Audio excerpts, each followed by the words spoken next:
So can I start now? Yes, please. Okay, thank you.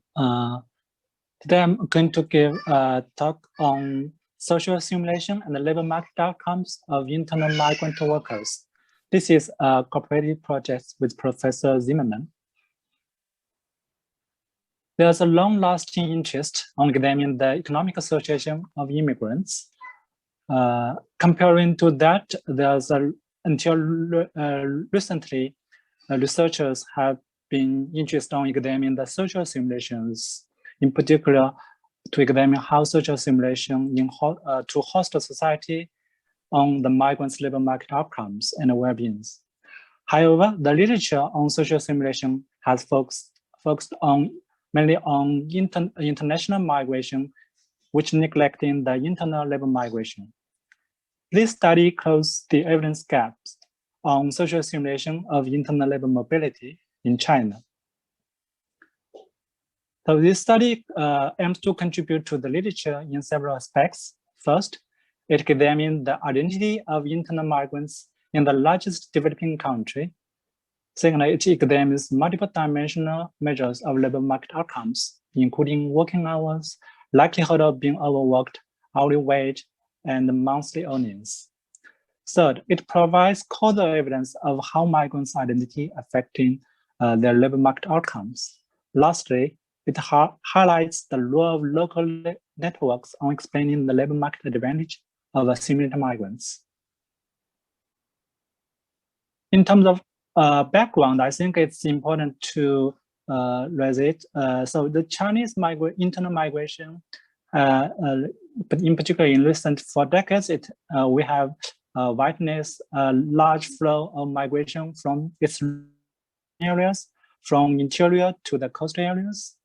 In terms of size, the internal migrants in China in 2013 is about 10 times the size of immigration from Europe to the United States during the age of mass migration, and it's about 40 times the size of great migration from the south to the north in the United States during 1910 to 1970. And the difficulties of social migration for internal migrants in China is mainly due to the vast cultural differences and the institutional restrictions such as hukou system. The Chinese has a unified written system. However, the spoken language varies substantially across regions. The similarity of dialects between regions is informative about the historical interaction and indicates similarity of culture. In this study, we're using data from the Dynamic Monitoring Survey on Migrant Population of China in 2013. So it's actually a quite unique data. It collects very detailed information of the social simulation of the migrants, and it's representative of the migrants on city level. And it's also collects very detailed information on their labor market outcomes. Apart from that, we using the linguistic distance data. It's constructed based on the Chinese dialect dictionary. From this dictionary, we can identify for each of the county in China which language or which subgroup of language that belongs to, and based on that, we can measure a pairwise measure of similarity of linguistic characteristics between dialects for each pair of county in China. So based on this matrix, we can construct the linguistic distance from each of the destination province, from each of the source province to the destination city sampled in our data. For example, this red point represents the Chang'an district in Shanxi province, which is sampled in our data. And we can, based on the matrix of dialects, we can construct for each of the other provinces in China, we can get a measure for the linguistic distance between this host places and the source province.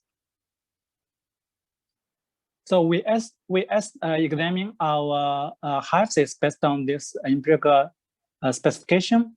The outcome is a labor market outcomes of migrants I currently resident in County C who are from home province P. And the key variable of interest is the social assimilation, which is a dummy equal to 1 if individual feel that he or she belongs to the local citizen and 0 otherwise.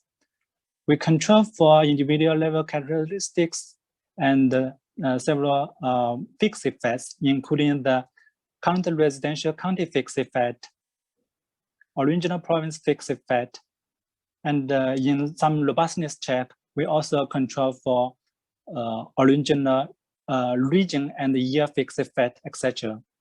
We allow for the error term to be clustered within community.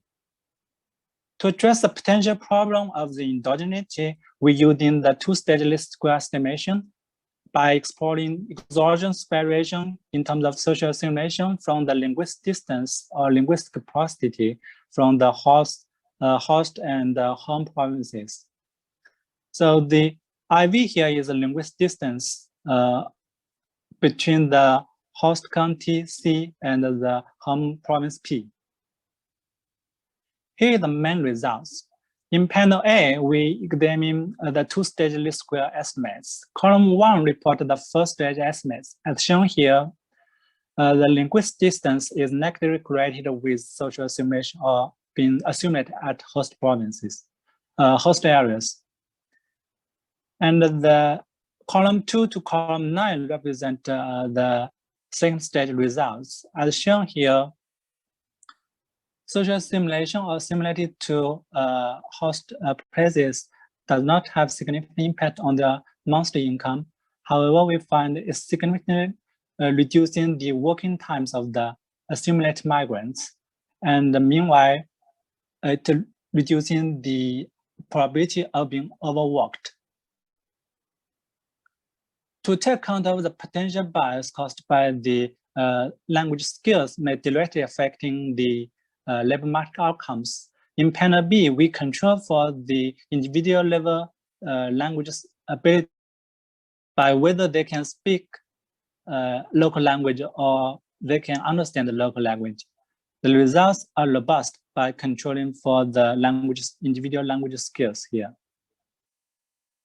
To further examine the potential mechanisms through which social assimilation may affect the labor market outcomes of the internal migrants, we examine the assimilation impact on networks and the neighborhood choice of these migrants.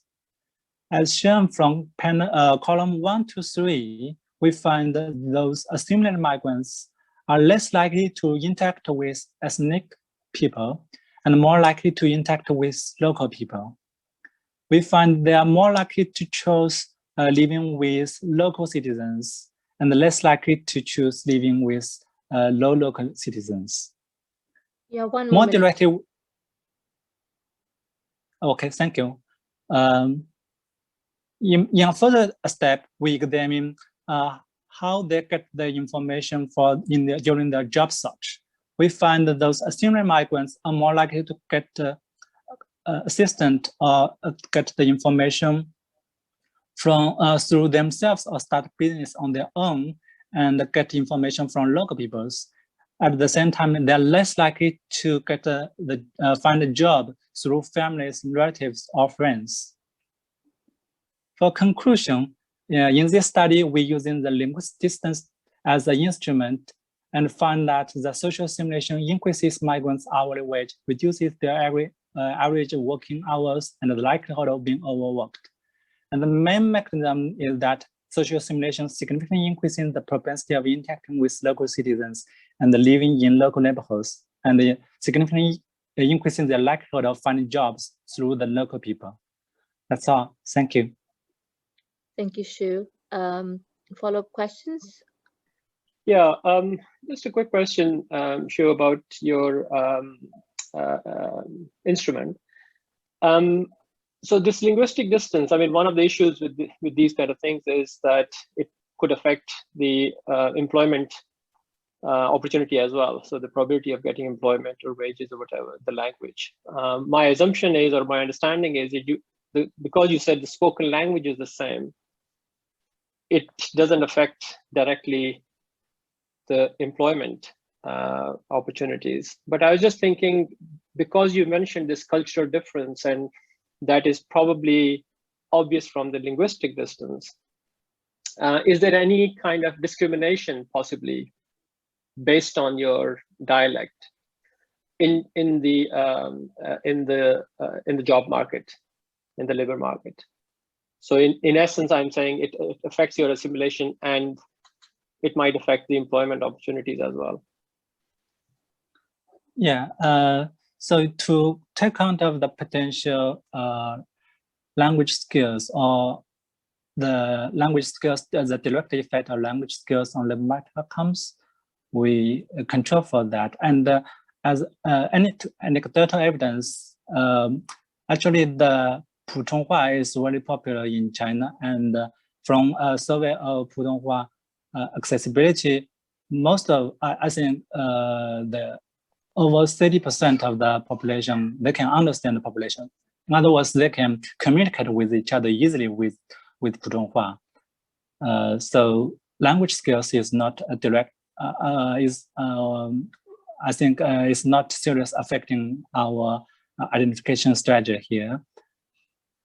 And but there is no kind of underlying discrimination in terms of, you know, what kind of dialect you speak, where you come from.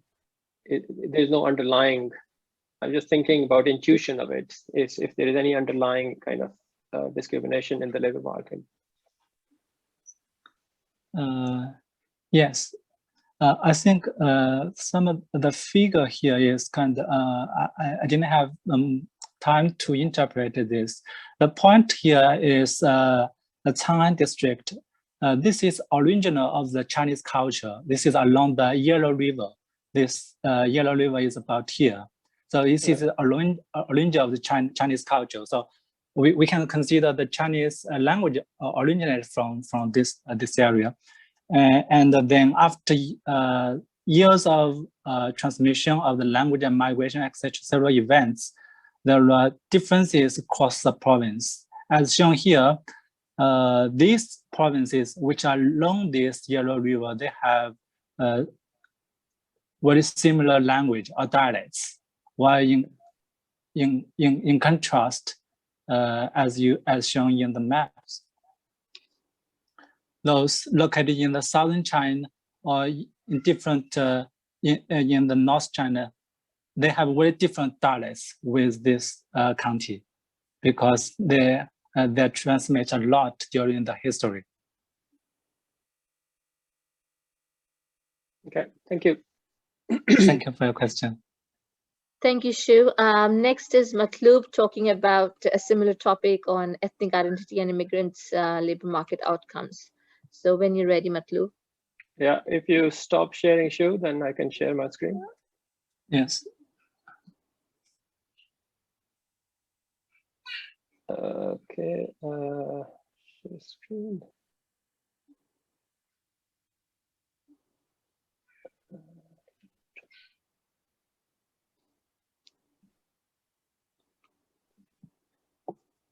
Okay.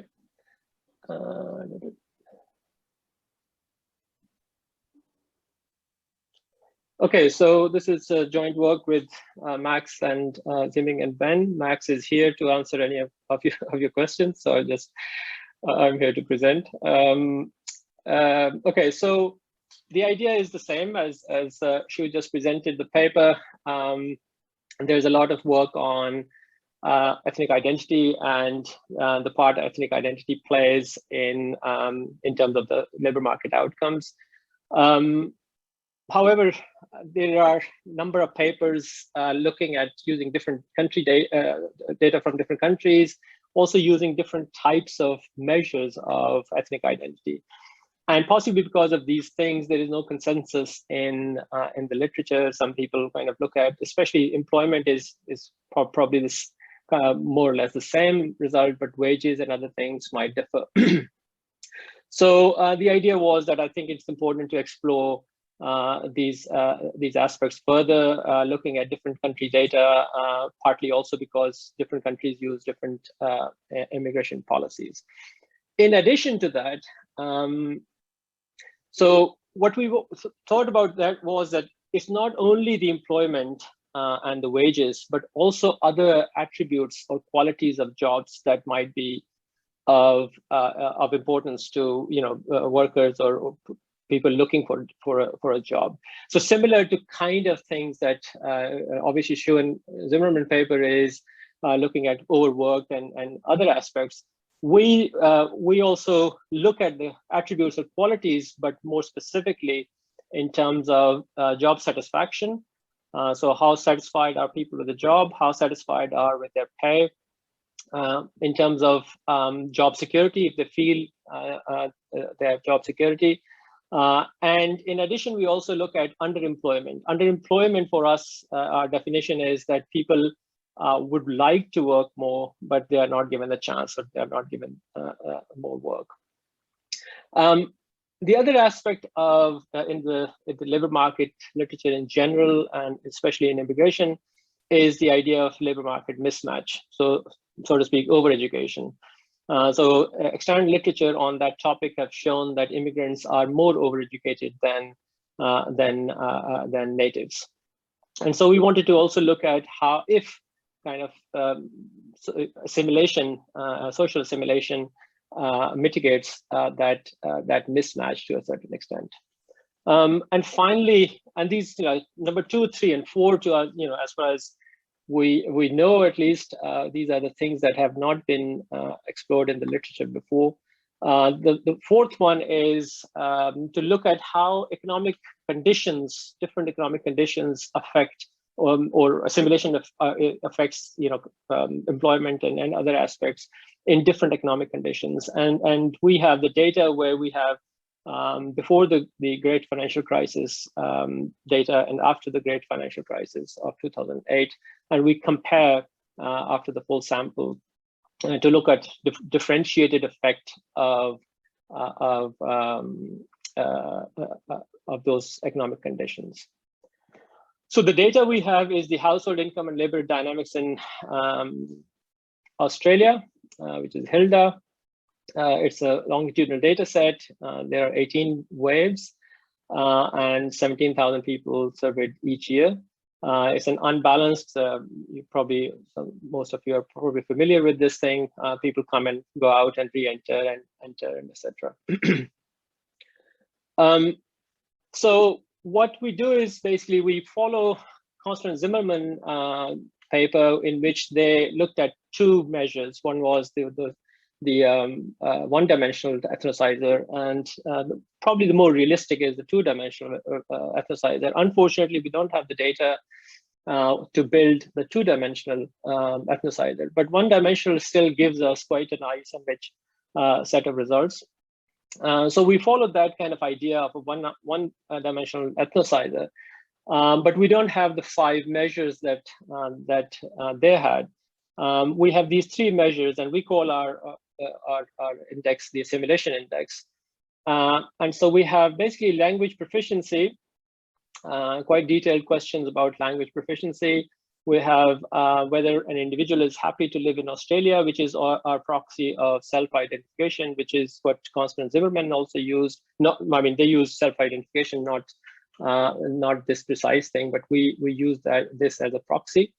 And then we have an ethnic concentration, which captures basically where people live. So if you live in a more similar ethnic area, then that is your, so to speak, network. I'll talk about that a bit later. And so our assimilation index correlates positively with the simulation. So this is slightly different from the ethnicizer, which was the reverse. So the higher the ethnicizer, the lower, the less assimilated you were. In our case, the higher the assimilation index, the more assimilated you are. So these are, just to quickly show you, these are the things that we have, the variables or the measures, whether the person employed, self-employed, hourly wage, underemployed, overeducated, happy with job, happy with pay, and feel to have job security. So these are the things that we are going to be looking at, and then we have a bunch of usual controls. education, completed highest degree in Australia, and whether the person comes from an English speaking or non-English speaking background. So these are our reference countries here. Percent employed in second job, average employment, and then our assimilation index is basically scaled to go from 0 to 3. So the higher, as I said, you are, the index is, the more assimilated you are. Okay, so this is very quickly to show you, this is our empirical methodology. Basically, we use random effects with modular correction, and you can read more about the reason for using modular correction in the paper. But the idea is to control for unobserved time variant invariant heterogeneity. Okay, so these are the main results. So first of all, just to say in general that assimilation or the social assimilation has a clear impact on all the measures that we have. The impacts are heterogeneous in terms of between genders. So first of all, employment, it basically for both males and females, assimilation matters. The more assimilated immigrants are, the more likely to get to be employed. And then there are other measures which are different. Males are more likely to feel secure about their job, less likely to be overeducated, whereas females, those things are assimilation doesn't really affect that those elements, but for female immigrants, they are less likely to be underemployed the more assimilated they are. So there's a lot of kind of division in terms of, or main division between the literature on wages is some papers show that there is no effect of assimilation on wages. When we use our full sample of all the 18 waves, we find that there is a positive correlation, like Kaya, Zimmerman, and Mason, of ethnic identity and wages for both males and females. But it is only significant at 10% level. And then, as I said, the other element was that we wanted to differentiate between before and after great financial crisis. And so before the financial crisis, we have pretty much the same, in terms of the, when we split the sample, the employment effects is the same before, but it disappears after the great financial crisis. And then there are other kind of effects that are different before and after. Males are less likely to be overeducated after, but more likely to be the females are more likely to be overeducated before. All three measures of job satisfaction are positive and highly significant for females before, and they basically, the effect disappears after the GFC. And what we are trying to do to make an argument is that when the conditions are good, let's say, or regular, assimilation has an impact.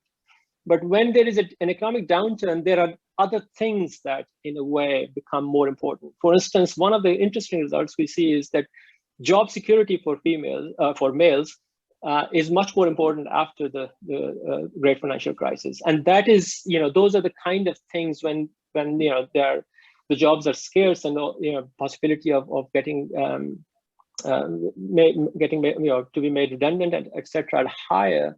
Then assimilation plays an important role in terms of measuring those things. I have just a few seconds left, and so I'll just say that what we do at the end is that we try to understand. It's kind of the same thing as Hugh and Sky and Zimmerman do in terms of looking at the mechanisms. Our mechanisms are slightly different in terms of we are also looking at networks, and we're just kind of thinking about why this assimilation, and how does this assimilation manifest itself in terms of higher employment and other things. And so we have these. Yeah, so we have club memberships. We have basically how many friends you have and belonging to a trade union, and all of those are positive, and that shows that the assimilation manifests itself through that. Okay, I'll stop here. Thank you so much. Follow-up questions, discussions? Yes, I have a Yes. question, Matra. Yeah. It's an Yeah. interesting study. So, Ome, you can explore in more details how do you measure over-educated? How do I measure, sorry? Over-educated. Overeducated, there is an Australian standard for classification of occupations, ASCO, and it lists, it has a number of measures. So you have basically for management or whatever jobs, tertiary education is needed, and then there is a list of other jobs similarly that the secondary education is needed, etc. And so if you are working as a machinist, let's say, but you have an engineering degree, then you are overeducated. So it's basically uses this kind of a classification of occupations measure, and you can kind of chart out exactly who is working where with what kind of education or the type of occupations they're doing. Okay, just interrupt here to say it's what is called job analysis. So the Australian Bureau of Statistics lists all the occupations at 6-digit levels, and for each occupation, it tells you the corresponding level of education that you should have. And basically, if you have a level of education which is 1 or above or below, you consider mismatch. That's basically what we use. Okay, thank you. Okay, I have another question, if I may. Sure. Very interesting paper, and also gives, in comparison to other research currently done, a nice way to compare things and learn. Now, what you do in your study is you ignore a little bit the value of ethnic capital. Yes, all what counts is the ethnic capital of the host country, Australia. Yes, or do I misread this? Is this because there is no effect on that? So what do you? I'm sorry. I mean, ethnic capital means. Well, if you, your language. I have been in Australia, like many of us, of course. So if you have clusters of people living together, also producing together. So there must be advantages to be Greek or to be whatever, Italian or whatever, something like that. Now, all what counts here is that the faster or the better you are assimilating, the better you are doing also economically. That could not. This would mean there is no value of ethnic capital for the labor market. Yeah, so it's, I think part of it is to do with the way, because we measure these kind of other attributes of jobs and stuff like that. My sense is, so first of all, we can't really differentiate in the sense that we do this thing, for instance, how many friends you have and socialize. So we can kind of isolate the network effect. So we can essentially get rid of the assimilation index and just look at the network effect. So you have socialize often or many friends, which could be the same ethnic capital. So you have Greeks or Germans or hanging out and that network of weak ties could have a positive impact on your employment. And so I've done another paper kind of looking at those elements of network where your ethnic network could have a positive impact. What we have found in other papers is that even though the employment possibilities might be higher of your ethnic capital, the wage effect is weaker than if you are assimilated, for instance, or if you have a native network. And therefore, I think so that's one element of it. And the second is in terms of the job attributes of jobs. We also, again, we see that assimilated and jobs in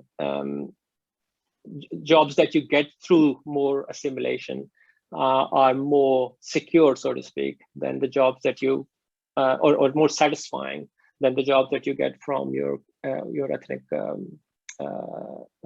capital. Okay, thank you very much. Very good. Yeah. Thank you, Matlub. So if you take down your slides, I can just pull up mine. How do you do that? Okay.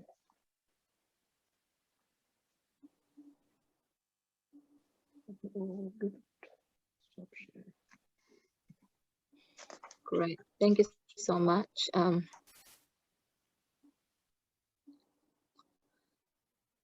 So this is a different way of talking about identity and socioeconomic status in this paper. I'm just trying to do a full screen if I can.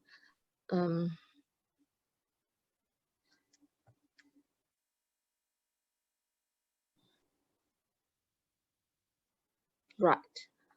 Okay.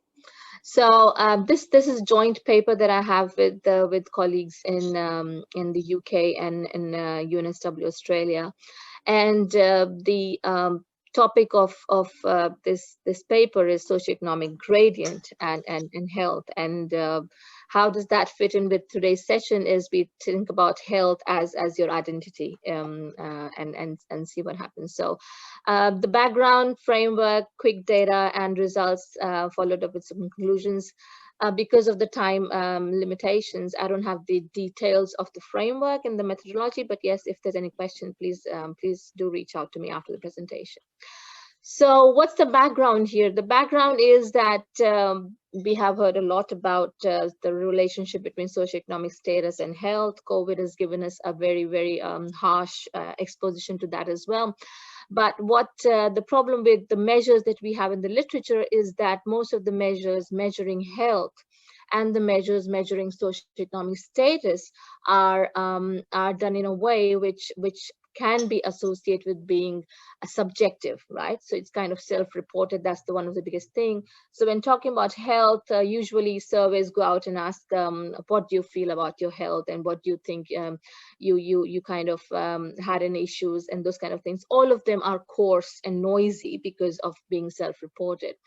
And the other point about health is that it's indirect indicator of health. It's not a direct indicator. There's reporting via bias and so on and so forth. When we come to socioeconomic status, the biggest measure and the most popular one is, of course, income. And income is, as there's a big literature talking about how income is a partial measure of socioeconomic status, and you need to take a broader aspect of multidimensionality in your measurement. And that's what one of the papers that I have been completed recently is talking about multidimensional deprivation. So what this paper does is that use actual biomarker measures for health and a multidimensional deprivation measure for your socioeconomic status. And then we try to do the analyses between the two. And in doing the analyses, the biggest thing that we do is that rather than focusing on the average, we kind of try to do the distribution analyses, which is across the entire distribution using quantile methods. So the objective is to do a distribution analysis of socioeconomic status and health. And as I said, socioeconomic status is measured by multidimensional deprivation, and deprivation we quantify as deprivation that is sensitive to breadth and length. And when I say breadth is how many domains you're deprived in, and length is how long you've been deprived in that domain and overall. And then there's this other measure of related deprivation, which essentially says that how do you compare to your peers and relative to your family or your friends or your colleagues. How do you feel in that sense? So two specific measures for that. And for health, we use biomarker data. So biomarker data is being collected in quite a few places right now. What we use the UK data. These are nurse measured and blood-based measures, and the methodology we adopt to do the analysis is unconditional quantile regressions. So coming to the measure of multidimensional deprivation, essentially what we do is that, and this is a theoretically defined measure in the paper in Review of Income and Wealth I was mentioning earlier. It says that, look, you can consider somebody to be deprived or not based on this kind of relationship, where you have a sensitivity to the parameter, which is your alpha. If you're deprived compared to the cutoff, F is the cutoff, then you can say that, look, this person is deprived. Cutoff, taking an example of cutoff could be education, right? So if you're educated above year 8, So, right, that's going to be a cutoff for you to be deprived in that domain, and a similar cutoff can be created for all the domains. So that's how we define, and that alpha measure talks about the sensitivity. The higher the alpha, it kind of makes the measure more sensitive to the level of deprivation. So all the derivations and the axioms are in the paper over there, but essentially what we get at the end of the day is a measure of deprivation, which is composed of a breadth component and a duration component. Breadth component as to how many domains you're deprived in, and a duration component as saying how long you've been deprived in. And based on this this equation, we do a modeling of the entire data set. And the uniqueness of this measure is that we are able to decompose how much of your deprivation is coming from the breadth and how much your deprivation is coming from the duration of being deprived using the Shapley decomposition measures. For the relative deprivation, essentially, we follow what is called the Yezhatsky kind of a measure, where you say that you're deprived for an individual if they say that the total number of individuals in the reference group, and the reference group could be a region or a country or a state, whatever we use the reference region as a residence, in how many people reside in that region, right? And then we create our measure of relative deprivation. So once we've created these deprivation measures, we go out and say that, all right, let's see how we relate to these deprivation measures to the overall health. And when we say health, it's the biomarkers on the left hand side, and income and other measures of deprivation on the right hand side. One of the questions that does come up in this analysis is why the income is sitting here and deprivation is sitting here. The main reason being we want to see how deprivation in material aspects other than income compared to the income, which is the standard measure of socioeconomic status. So we have the measure of deprivation, which is the omega. Models are re-estimated using the overall deprivation, the breadth and the length and the relative, and I have household characteristics, individual characteristics, region, and so on and so forth, the standard as our controls. So the data set comes from the BHPS and the UKHLS, which is BHPS is a longitudinal data set over many years, and the UKHLS is where BHPS has been absorbed now. So the measure is covering 2009 to 2018, a 10-year period for 10 domains over 29 dimensions. And when I say 29 dimensions, I'm saying there are several dimensions in each domain of these 10. So that's the list of domains we have. And the biomarkers we have are the BMI, the waist circumference, the body pressure, and the blood pressure, the heart rate, and C-reactive protein, and C fibrinogen, and the cholesterol ratio. All of these are indicators of the biggest diseases here. So once we all do all the calculation and create a deprivation measure, this is what the picture looks like in terms of deprivation sitting across the UK, right? The darker the region, the more deprived the region is. So based on the measures, we are able to say that, look, there's a dimension component to deprivation, there's a duration component to deprivation, and how they map to the country varies across the regions. As you can see, there's a stark difference in how people feel, how people are deprived in terms of dimensions, how many domains they're deprived in, and how long they've been deprived in. And when you compare it with the third measure, which is the related deprivation, again, there's variation. But the one thing that we can notice here and keep in mind for later is that it's towards the to the left that we have more deprivation, and not towards the bottom and the right side of the country. So doing the Shapley decomposition of our measure, we are able to, for the first time, I mean, this is unique to this analysis, is that we're able to pick up as to how much of deprivation is coming from each of the 10 domains. As you can see, the dynamic measure and the prevalence measure show different domains dominating those two measures for deprivation, which essentially is an indication to policymakers as to which dimension should be targeted for effective policy. So the RIF regressions, they were, which is the quantile regression. Sorry, one minute. Huh? Yeah, sure. So these regressions show there's a clear gradient across all of the measures. So the top one is the income, and the bottom one is your deprivation measure.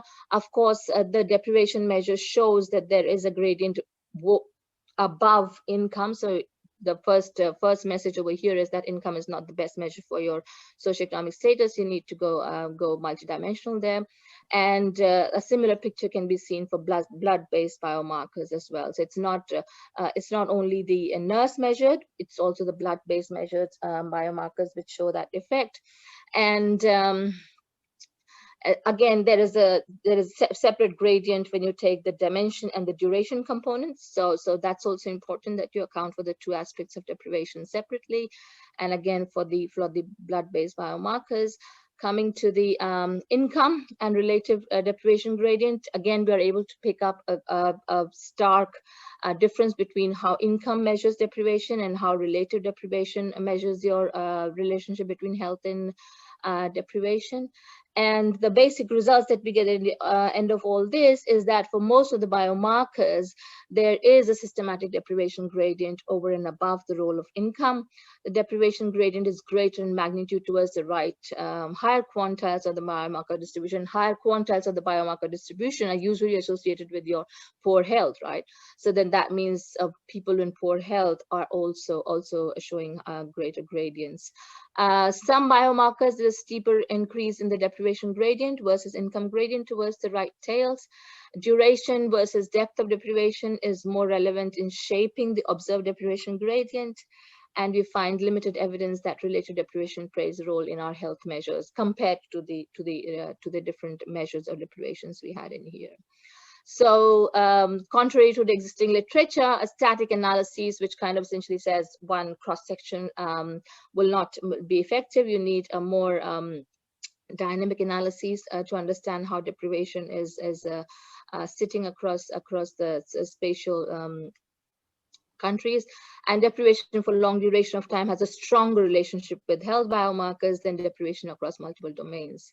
And you need to have a complete package of deprivation when you talk about the socioeconomic status of a person. So thank you so much. Okay, there's a question for you from Klaus, I think, in the chat. Yeah, I have it in the chat, but I also can quickly say it. I mean, congratulations. It's important to look at inequality in health and measure it in a robust way. Now, the obvious question nowadays is what are these implications? What can we learn from your research on disadvantage and health in the post-COVID-19 period, maybe in the UK where you have evidence? Yes. So good. Thank you so much, Klaus. I have this graph which I'd like to share with you.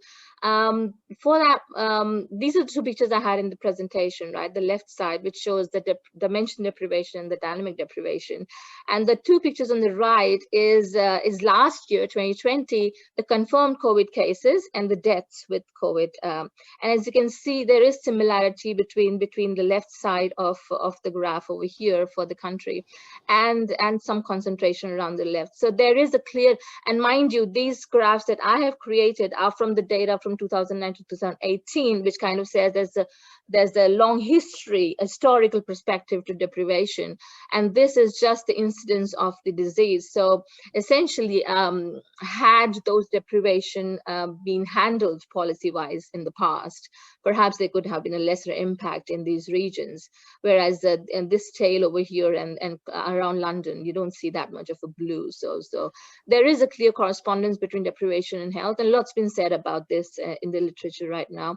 But yes, the implication is that once we account for the deprivation across time and space, it is possible to address the health inequalities in a systematic way. Yeah.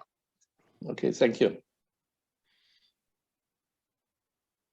Any more questions? Good. Thank you so much. Thank you. Great. So I'm going to.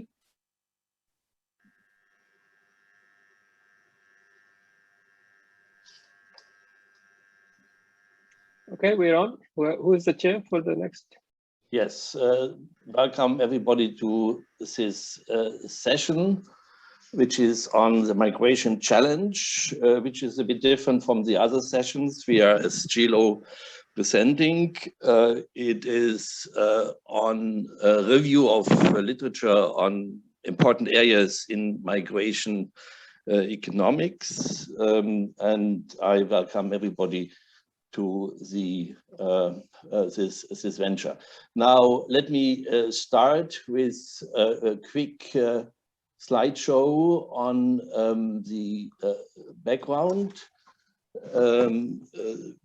I would like to speak briefly about global challenges and the handbook project. What is this? There is a handbook I'm editing together with hundreds of colleagues from the GLO and beyond. And we try to do a stock taking of relevant issues in labor, human resources, and population economics. And let me briefly say what the challenges are. I mean, a lot of they're out: demographic imbalances in the world, conflict and refugees, poverty, missing jobs, and migration pressures, not only within but between countries and even continents. There's climate change and migration, public health, pandemics, and mobility. These are the issues we have to face and to be prepared and to understand and to do research on. Now, we have chosen three issues for this presentation here to give you insights on what comes out and what we are doing. One is on welfare migration. The second is on child migration, and the third on climate change and migration. Now, the handbook as such, as I said, I'm editing. If you would want to know more about this, go to the GLO website, click activities, and then click handbook. And then you see, among others, these kind of pictures and our ambition to create about 600 chapters dealing with all aspects of human resources, challenges from a broad perspective between disciplines and also between theory and application. This is living reference work. So this means all what comes in and is ready is online. And sometimes there will be a physical product and the website goes on. And the charm of the project is that all articles can be updated with new versions on the screen, so that over time we can include progress. And events like this one helps us to see where are deficits and where can we enrich our product in the future. Now, about 100 papers are already online if you are interested. And now also there are lots of topics you can study if you look at the video of this piece here. And yes, if you think about contributing, all what you have to do is to submit a little note with a potential topic and a few sentences at the beginning to let me understand what and how this fits into our project. Well, that's all I wanted to say, and I would like now to hand over to the next speaker, and I have to, I guess, to get out of this PowerPoint presentation. How do I do You're not sharing. You're not sharing anymore, Klaus. Yeah, I did not want to share anymore. I want to. Yeah, so that's fine. So we just want to go ahead. So the next speaker is Martin Martin Gusi, who is presenting joint work with Martin Kahanec. Martin Gusi is at Masaryak University, and together with Martin Kahanec from the Central European University, he has written on welfare migration, and he will go ahead. Martin. Thank you, Klaus, for the most welcome. So in this chapter, we summarize the available experience on welfare migration.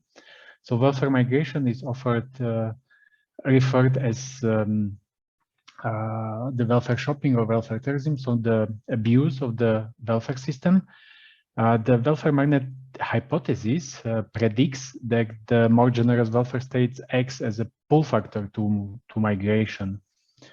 The topic is interesting academically, but even more in political public discourse, and especially following the large migration-related events such as the enlargement of the EU, or recently the Brexit referendum was also fueled on the migration topic. So the policy response to prevent the welfare tourism, usually in the EU, is related to the restricted access to social protection or to labor markets. There is a reduction of the welfare, higher conditionality of the welfare benefits. There are also some findings now, or the evidence that the migrants need to prove in Western European countries. They had to prove their deservingness and to justify the stay in a country, to protect, to keep the residency and the social protection rights. Otherwise, there are also occasions under which they were expelled. So, as such, this welfare magnet hypothesis is important. At the end, it's an empirical question whether there exists a welfare magnet. So in this chapter, we try to answer two questions. First, whether the welfare state affects migration decisions by acting as a pull factor of immigration. And second, how does welfare generosity influence the scale and composition of the migration? So the welfare magnet hypothesis was first coined by the George Borjas in 1999 paper that uses the variation in social welfare in the United States that varies between the states and is provided by different actors. And Borjas showed that immigration to United States is concentrated in the states that offer higher levels of benefits. However, this paper was then later criticized by several authors that showed that this evidence was based only on a few cities, and also that the new migrants, they choose to locate to states with already the large migrant communities.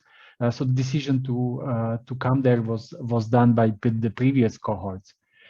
There is research that rejects this welfare magnet hypothesis with the better data, with panel data. Interesting evidence comes later when in '96 the federal welfare benefits were restricted or conditional on 5-year residency for migrants, but yet many states reinstated the benefits for the poor immigrant families. And Causal explores this quasi-natural experiment, looking at the most vulnerable groups of migrants, the single women. And then he finds a very big evidence of the welfare magnet in the US. The literature, there is a very rich literature that looks at the cross-country evidence, taking data from more advanced economies and looking at the variation in welfare state provision and migration patterns. Based on this evidence, we cannot sort of summarize or have a clear result of the effect. Some studies reject and some studies that confirm the welfare magnet hypothesis, they state that the effect of welfare generosity is much less important than labor market conditions. So, for example, the Giorgi Pellizzari study estimate that welfare is on average 3 times less important than unemployment and average wage, and for some countries even 10 times less important. So they find a significant effect, but it's really the small. The studies that correct for potential endogeneity reject the hypothesis, the welfare magnet hypothesis. The interesting stream of literature looks at the selectivity of the migration with respect to the welfare generosity, and they find the negative sorting, which means that it's high skilled migrants that tend to go to the countries with low benefits. They prefer the countries with low benefits and taxes, and it's low skilled migrants that gravitate into the countries with more generous benefits. However, we have to know that the data on immigration that combines the origin of the migrant with education level is only available from census data. So this study relied then on Dokier Marfug database to isolate or to look at these patterns. So in this chapter, we also discussed that the availability of data sometimes prohibits or prevents the more robust evaluation of this hypothesis. Our contribution, or the most interesting results, appear only recently. Then there is a paper on Denmark. In 2002, Denmark reduced the welfare benefits to non-EU migrants by legislating the conditionality of 7 years of residency. However, during the same time, the entitlements to EU immigrants remained unchanged. So this provides for natural experiment design that the colleagues from University of Copenhagen exploit, and then find that exactly the flows of mostly the asylum and family-based migration reacted to this reduction of the benefits. So it was the groups of migrants that are in the most vulnerable positions that are sensitive to the welfare provision. The similar results appear from Austria, that in 2015, Austria received large influx of the refugees that stimulated the debate about the large welfare state. And as a consequence, 3 federal states out of 9 reduced the welfare benefits. The asylum seekers are redistributed randomly in Austria upon arrival, and after their status is claimed, they can move to other states. The Dellinger and Huber, they use administrative records on all the asylees, and they identified that those who were placed upon arrival to the states that reduced the welfare benefits then were more likely to move to other states that to increase their income from welfare. By doing so, their income could increase by at least 50%. So it's very significant change in their income. Our contribution in this chapter also takes the empirical data. So we look at the migrant stock in more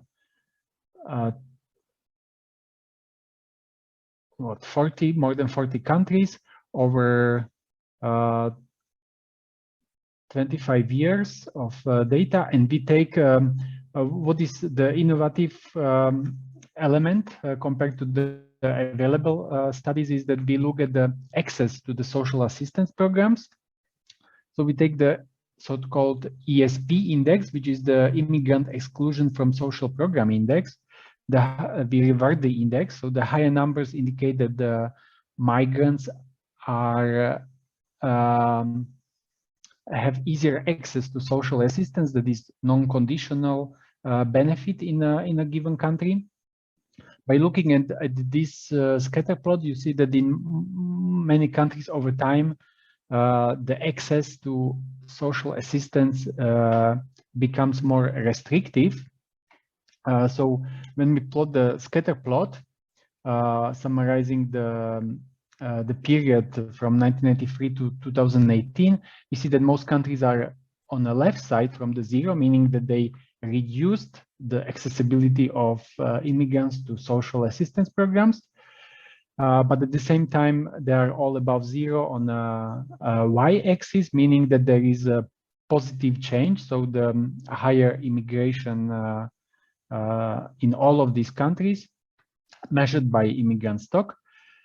And the countries that reduced by the least potentially received higher immigration flows. By estimating the simple dynamic panel model, we estimated the elasticity is at 3. 1 more minute, yes, yeah. Please. So we estimated 10-point increase in accessibility, which means that like 6 points results in 3% increase in migration. So to conclude, like this chapter concludes that the evidence on welfare magnet hypothesis is still inconclusive.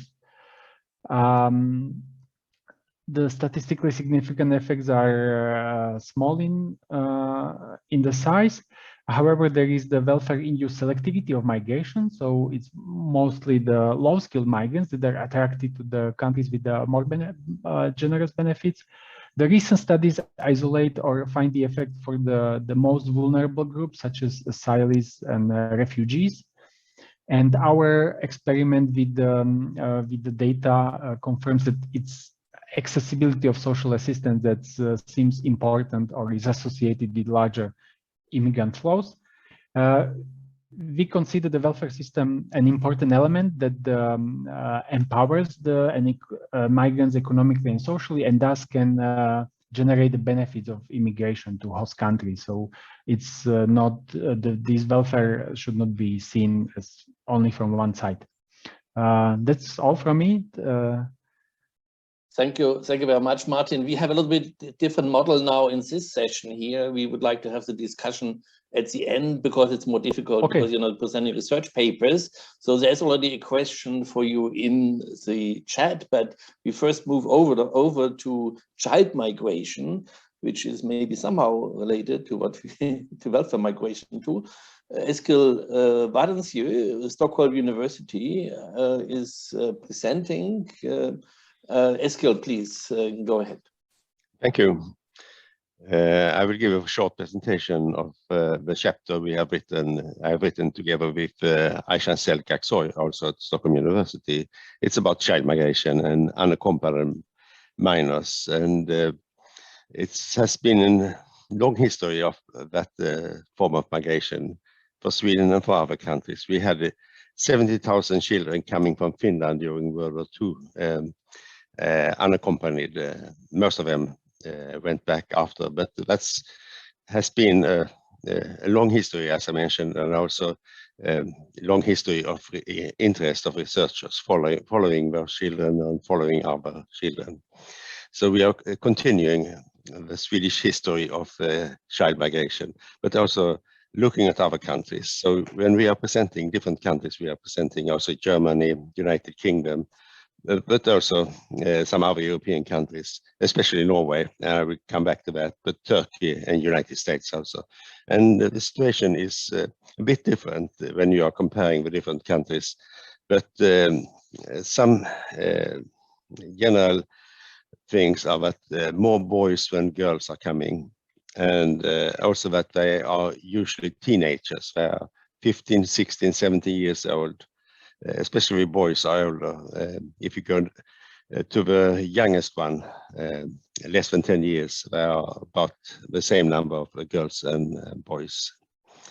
And they're coming from different countries. It changes over time due to political events. So after 2011, children from Syria are coming to a high extent to many European countries. And the United States are coming child migrants from several countries in Central America. It differs over time, and situation is changes also for those who are coming, the problems they have before they are coming, and so we have quite a variation over time by that, and also some difficult things to do when we are doing research following those children over time, and also when they are arriving.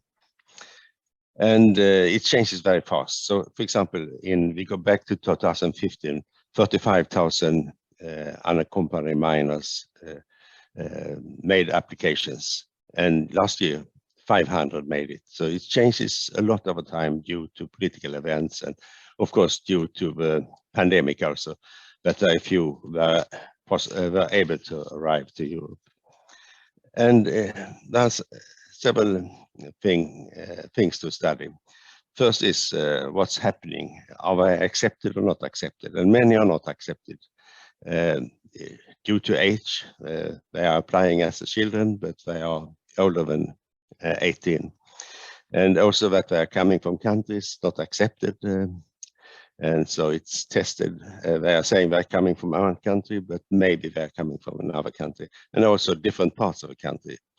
In Sweden, for example, in other countries also, if they're coming from the north of Somalia, they are not accepted, but they are coming from the southern part of Somalia, they are accepted because the situation is quite different if you compare those two countries. So that's one thing, the examination.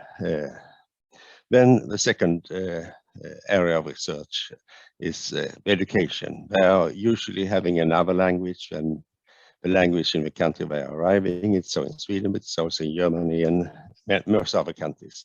And it takes time to learn a new language, and it takes, it's more complicated if you're arriving at the age of 16, 17, than if you arrive at the age of 11, 12, for example. And so education is important also for the, for the entering of a labor market. If you have an education in the country you arrive to. The next is work, entering the labor market. And here we see great differences between different groups and also between different countries, but also the same pattern in different countries. It depends on the age, it depends on gender, it depends on early education, and it depends on which place you arrive to. So if you are coming to Norway, you should arrive in Oslo. If you are coming to Sweden, you should arrive to Stockholm if you want to have a job, because the labor market situation is different in different parts of a country, and it's so in other countries also. And there are also differences between the countries of origin. And just comparing Sweden and Norway, those coming from Afghanistan are doing better in the labor market than all other groups. A little bit unexpected for many. I'm an economist, but there are many people from other disciplines studying other aspects, health, for example. And we have a lot of research on the health situation of those coming. And they have in many cases post-traumatic experiences and problems, and psychiatric problems. And they're gradually becoming better for more, if they're staying for longer times, but there are problems of different types continuing over the stay. And it also means that the health professionals, health researchers are doing a lot of important research, how to face the situation, what to do about it. So it's not a topic for only economists or sociologists, but it also involves people from other disciplines and other faculties, not only social sciences, but other faculties also. And it's a continuing problem, because now we have had a lot of children who arrived maybe 6, 7, 8, 9 years ago, and they are now in the 20s, and they are entering the labor market. But what are they doing in the labor market, and what are the occupations they are getting? Are they occupations with low skill occupations with low wages, or are they able to continue in the labor market when they're entering the 30s, for example? And that's a question discussed in Sweden and in other countries also. What will happen with unaccompanied minors when they are growing and being adult? So that's a little bit about what we are discussing in the paper. Thank you very much, Eskil. So before we hand over to Martin Carnage as a person who introduces the discussion, we have the third speaker, which is Xiaozhang Fang from Jinan University. And he talks about climate change and migration. Xiaozhang, please. Okay, thank you, Klaus. Let me share my slide. So the handbook chapter I'm going to introduce today is climate change and migration. This is joint work with Xiaomeng Cui, my colleague at Jena University. So what we do in this paper is that we focus on agriculture as a main linkage between climate change and migration. We first review the literature for both studies on internal migration, which is in most cases zero to urban migrations, and also on international migration. And we then try to provide a very simple standardized model to understand better the different empirical findings. The two things that we emphasize in this model is liquidity constraint and climate expectations. We find that it is important to understand why the empirical findings are sometimes different with liquidity constraints of household members and how they make update on climate expectations. And we then conclude. So first, climate change and internal migration. It is very natural to think that because of the vulnerability of the agricultural sector to climate, changes in climate factor are going to affect the agriculture sector and then more brutally rural livelihood more than the urban sector. So in many cases, warming and changes in precipitation dampen agricultural productivity and significantly alter rural livelihoods. That's why we focus in this handbook chapter on the agricultural linkage between climate change and migration. So it is important to note also that this process also has profound implications on structural change and labor reallocation, and consequently the economic growth of a country. So in terms of the empirical findings, in this part, we have actually many studies trying to link climate change or climate shocks to internal migration. So for example, this 2006 GLO paper, which is a study on African countries who find a 1% fall in rainfall is associated with a 0.45% increase in urbanization. And there are other similar studies in other parts of the world.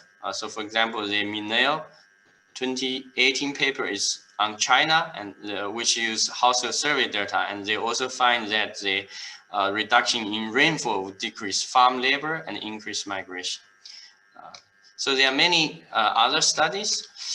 So in terms of, second, in terms of climate change and international migration, actually from the perspective of an individual or a household in rural areas, the underlying motive is not very different from internal migration.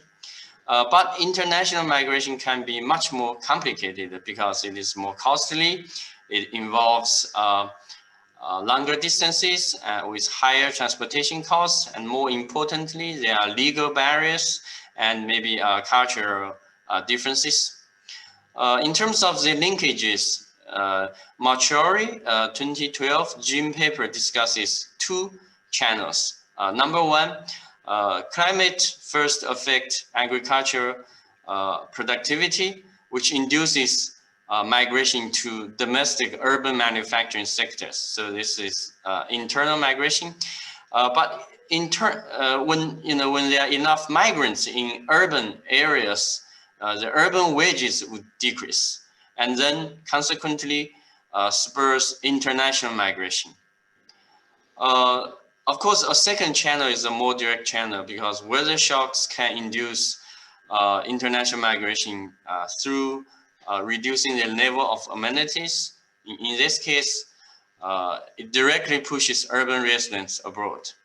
But they also argued that the first channel dominates, which is also the channel that we focus on this handbook chapter.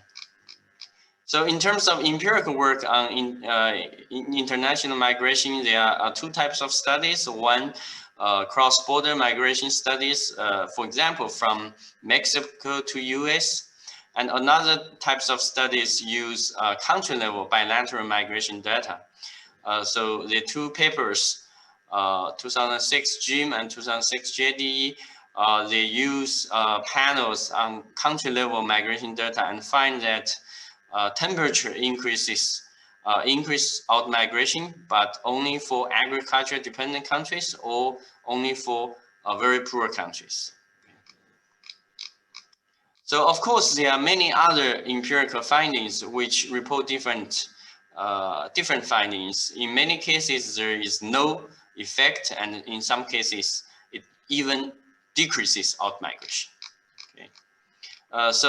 Given that we try to build a very, very simple model to understand that, and in this model, we try to build two things. One is credit constraint, and the other is climate expectation. I'm not going to go through the details of the model, but let me explain what we are trying to say using this model. So suppose the household is not liquidity constrained. And when there's climate expectation, when people update their climate expectations, then there should be an increase in migration when the climate climate condition becomes worse. But if there's no updating of climate, then nothing will happen. On the other hand, when the household is liquidity constrained, they cannot afford the upfront cost of migration. Then it becomes irrelevant whether there's climate expectation updating or not, because the household will be worse off. Worse climate makes their incomes decrease, and then the households will be even less likely to be afford the migration cost. In those cases, the probability of migration will decrease. So here we can see that depending on whether the household is credit constrained or whether they update the climate expectations, climate change could induce more or less or no change in terms of out-migration. Okay, so let me summarize what we have for this chapter. So first, we focus on agriculture linkage because we believe it is the most important channel between climate change and migration, especially in developing countries. But we do find the mixed empirical evidences in terms of this relationship, because there are so many studies in different countries in different periods. And we feel that liquidity constraint and climate change expectations could help to reconcile those conflicting results and understand the heterogeneities in terms of the findings. And we believe that future research should more rigorously incorporating those two factors into their studies. Okay. And more broadly, migration as only one adaptation strategy should be studied jointly with other alternative adaptation possibilities. And that's basically what we have, Klaus. Thank you very much. This is just perfect. You're perfectly in time. We have 10 minutes left for a general discussion, which will be not easy, but we have Martin Karanec, who is a well-trained discussant and researcher. Martin, it's up to you to make your remarks and use questions which are in the chat or add other questions you want to pose. Thank you very much, Klaus, and good afternoon for those who have afternoon. Hello, everybody. Yeah, this has been a very exciting session. I think what it showed was also, or what one could think about when listening to welfare migration, child migration, and then climate change, how they may be related to each other. Yes, this different aspects, because of what I may be thinking about is a situation when climate change is affecting some communities in source countries, increasing volatility of what they can expect in terms of the natural disasters or effects of climate change, their communities. And then maybe it's those with children who are more risk averse and who then move, and where they move, maybe where there is more welfare, yes, more generous welfare provision. So maybe so I've been thinking about all those possible linkages between the chapters, and I would like to praise the speakers for excellent, very encompassing. I learned a lot during their presentations. I have some questions, and indeed thanks for the questions in the chat. One question is for Shuzheng Feng, and that's along the story I've been saying, is that volatility of climate, because some people say that, okay, climate change, this is a global warming and it's the increase in the average temperature levels, but there is others who say, well, it's also about the volatility, maybe even more about the volatility, and as an economist, immediately you start thinking about risk aversion and who might be going. So if you could reflect on that. And a question for Eskil then would be, when you think about the asylum process, then determining the age of the applicant is an important part of that process.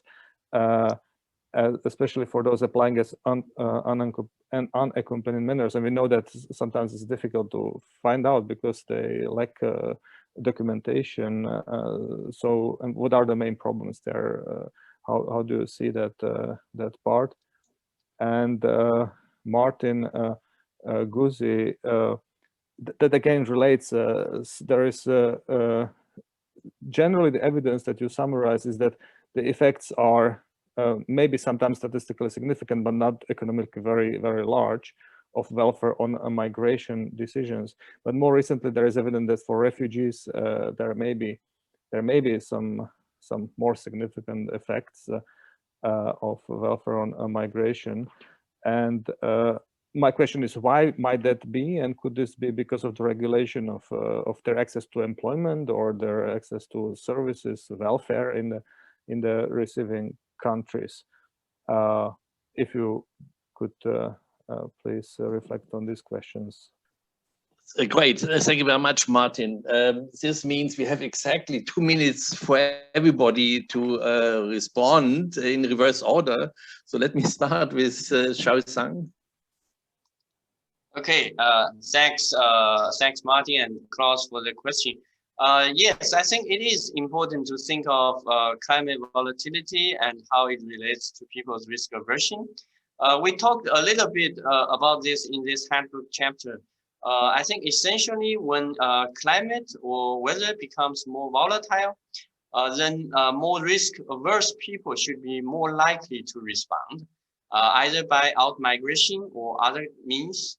But so far, most studies in this literature have been focusing on the changes in mean temperatures or mean precipitation changes.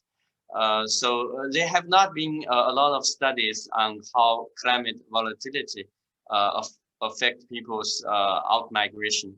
I think it is empirically more challenging to explore the effect on the second moment stuff. But I agree. I mean, it is important to more rigorously see how climate volatility affects migration and how that relates to risk aversion.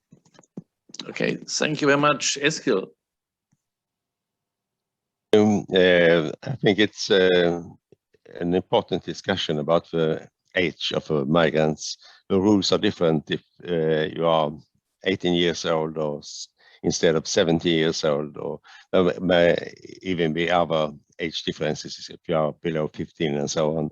And it means that maybe quite a few are saying that they are a little bit younger than they really are. And it means also that you have, and they usually, as mentioned, they don't have passports and other documentations, most of them. So there is a process in all countries about making interviews, checking their histories and so on, and also different forms of medical testing. And they are very much discussed by those in the profession about the quality and the variations of results. So it's a big issue, and we are trying to say something about it and some of those results. And I think it will be a continued discussion and a continued research in many countries. Thank you very much, Eskil. And last but not least, Martin Gusi. Thank you for question. The question is very relevant. And indeed, in our chapter, we refer to some qualitative studies based on interviews with migrants. And interviews with migrants reveal that they are indeed more interested in job security and decent pay than welfare benefits. For example, Monica Kremer, she cited some migrants. They say that the job is worth far more than all the social security arrangements put together. So indeed, the employment, the stability of employment and job security is the key for them. Thank you very much. We still have a few seconds left, and this brings me to the global question: will there be mobility tomorrow anymore? Because yes, migration was increasing over time, maybe not enough, typically in general. At least what is economically needed in terms of mobility, as many migration researchers think. But given the problems we have seen with the pandemic and the history we know after the last big pandemic, the Spanish flu, where we could see a collapse in internationalization, including mobility. It's not very clear what the future of work is and the future of mobility in general. Of course, forced mobility is different from that, but even forced mobility might see restrictions a lot. So maybe if somebody wants to reflect on this for a few seconds, there is time. Yes, Eskil. I can say a few things about what's happening in 2020. The most visible part is that we have much less of commuters between the neighboring countries. It has went down very much, and also seasonal workers for example, the agriculture. So it has changed both labor migrants, and of course we have got very much fewer refugees also to Sweden and to our neighboring countries. It's easy to follow. It's a very big change, and we don't know what will happen in 2022, if we will be back or if it will continue to be on a much lower level than in 2019. So we are looking forward to see what's happening. This includes our profession. Yes, we have been a very mobile community. I've enjoyed meeting us, and now we see how easy it is to enjoy meeting us over in a simple way. Yes, the question is, yeah, of course, we all know, of course, that we enjoy traveling, we enjoy the local cultures, and we also understand that the benefits of communication will need more joint presence than just a few seconds. So I'm optimistic that a lot of will come back, but a lot of what we have achieved in terms of positive effects will remain, because events like this can be much easier organized. And this will also maybe happen with other disciplines. Yes, professions around the globe. So it will be interesting to study what goes on in the future. So I would like to finish this session. So Matloop may want to just give us a quick pause, and we also welcome Amelie Constant.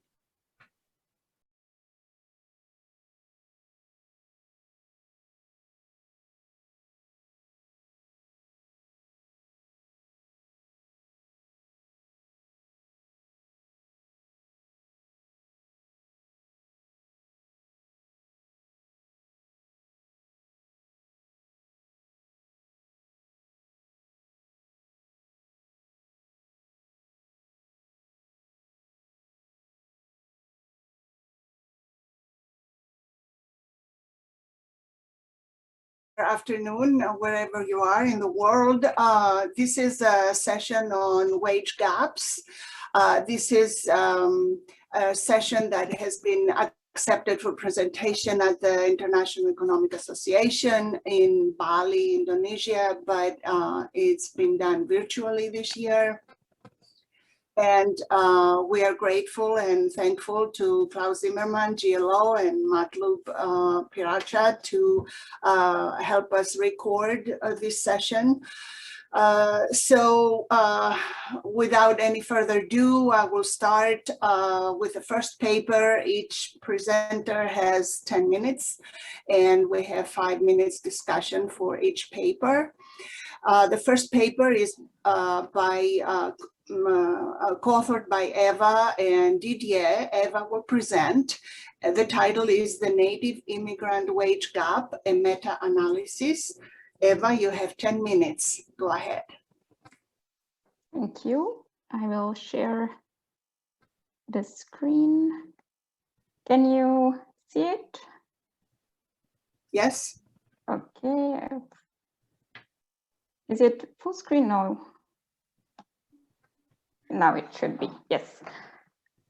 Okay, thank you for including me in this session. Even though we're not in Bali, I'm still very much looking forward to presenting my study and getting your feedback and suggestions because you're all experts in this field. So I'm very much looking forward to that. I will present meta-analysis on the immigrant native wage gap.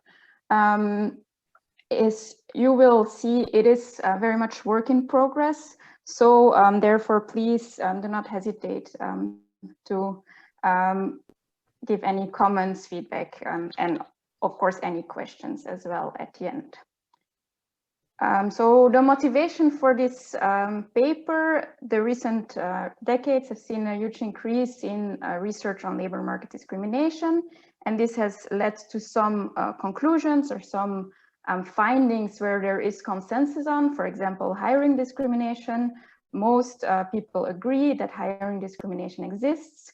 A recent meta-analysis has shown that a minority candidate has to send out 50% more applications to be invited for a job interview compared to a majority candidate. There is also more or less consensus on the existence of a gender wage gap. But despite a lot of research on immigrant native wage gap or ethnic wage gaps, there is no such consensus on these topics. I'm sure we will see 2 very interesting papers on this in the remainder of the session. What we try to do is to address this gap, this lack of consensus by, as I said, performing a meta-analysis. This will, of course, allow us to answer the question whether there is ethnic wage discrimination, but a meta-analysis also allows us to get some more insights into how important methodology is for this literature, for example, or if we find evidence for ethnic wage discrimination, what the mechanisms are behind this, what determines the size of this gap. How do we do this? We've scanned 2 databases, Web of Knowledge and Econ Papers. We chose these databases because we wanted to include both published articles and working papers. And we searched them for a combination of these 9 search terms that are shown here. This resulted in almost 5,000 hits. Luckily for us, not all of these were relevant. Some papers were completely unrelated. You would be surprised how many papers on migratory salmon somehow show up. If you look for these search terms, I don't know how wages play in there, but some papers were relevant, but did not provide new estimates because they were simply descriptive or reviews of the literature. So these were not included. And we are currently collecting in the final stages of collecting the data from the remaining studies. So this is really a lot of work. Luckily I have a research assistant who is helping me with this as well. But what I will present in the remainder of this presentation is the results from a preliminary sample of 11,515 estimates from 286 studies. What we do with these estimates is we put them into this regression analysis. So the outcome here is the wage gap estimated by the papers. And then we control for a number of characteristics of this paper. So what type of immigrant or ethnic minority are they looking at? What methodology do they use? Which control variables do they take into account? What country, what time period is the wage gap estimated for? And then whether or not the paper is published. So some preliminary findings. I stress the word preliminary as it's not with the final database, so this can still change. So do not quote me on any of these. As I said, we have 11,515 estimates of the wage gap, and the average of all of these estimates is minus 0.05. So what this means is a wage gap of 5% in the disadvantage of the immigrant or the minority. But as you can see, this average covers a huge variety in estimated wage gaps. Part of this variety could be explained by the fact that all of these papers are looking at different immigrant groups or ethnic minorities, and these wage gaps appear to be very different depending on what group you look at. So we tried to get an idea of this here by grouping the immigrants or the minorities into larger geographic regions. So hopefully, once we have the full data set, we can be a little bit more precise here. And also not all papers specify which origin or which migrant or which minority they're looking at. But we can already see some clear tendencies here. So for example, immigrants coming from Northern America tend to earn slightly more than natives. All the other immigrant groups tend to earn less than natives, but there's huge differences between immigrant groups. So people coming from Western Europe only earn 3% less, while people coming from Africa earn 12% less. Some results of the regression analysis. If we look at papers that estimate the wage gap for foreign-born immigrants or native-born second-generation immigrants compared to papers that look at what I call native-born third generation, but this includes all ethnic minorities, established ethnic minorities, they do not find significantly different wage gaps. So this does not seem to be a very important factor.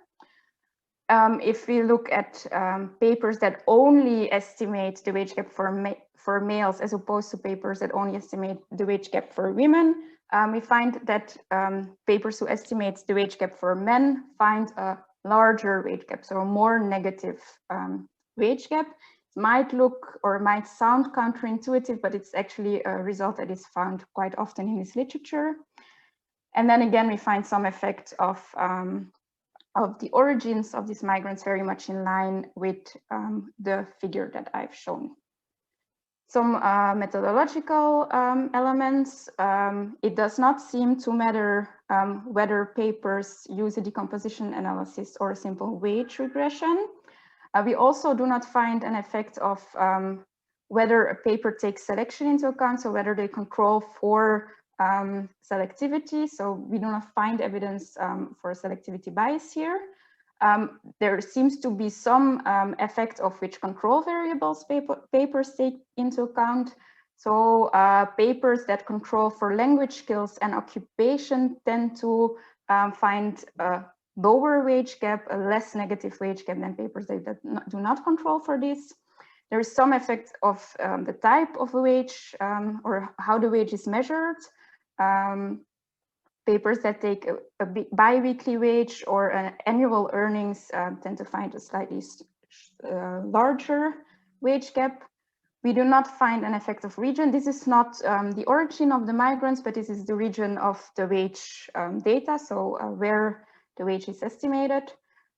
This does not seem to make a big difference. We also do not find an effect of time period, which might be a bit surprising, especially since we know that in most of European Union, anti-discrimination legislation was implemented in 2001. So if this was successful or was had the wanted effects, we would expect to see something going on there, but it's not the case.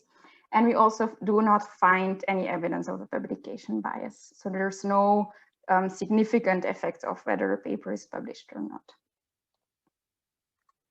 So a quick conclusion, we do find a clear evidence of ethnic hierarchies. It seems to be that not all migrants or minorities are treated similarly. We find no big differences according to the methodology used, with the exception of some of the control variables. And we find no differences between regions and over time. But as I said a couple of times, of course, this is preliminary findings. It might still change once we have the full database. And since this is work in progress, I'm also looking forward to hearing your ideas or suggestions on other interesting things that we could explore. For example, rather than looking at the origins, we could look at race and look at white versus non-white minorities. We can have a more precise idea of whether there is an effect of legislation by including a dummy, which is one if there is anti-discrimination legislation in place in a certain country at a certain time, for example. But as I said, I'm open to any other ideas or suggestions here. Thank you very much for your attention, and if there's any questions, I'm happy to answer them.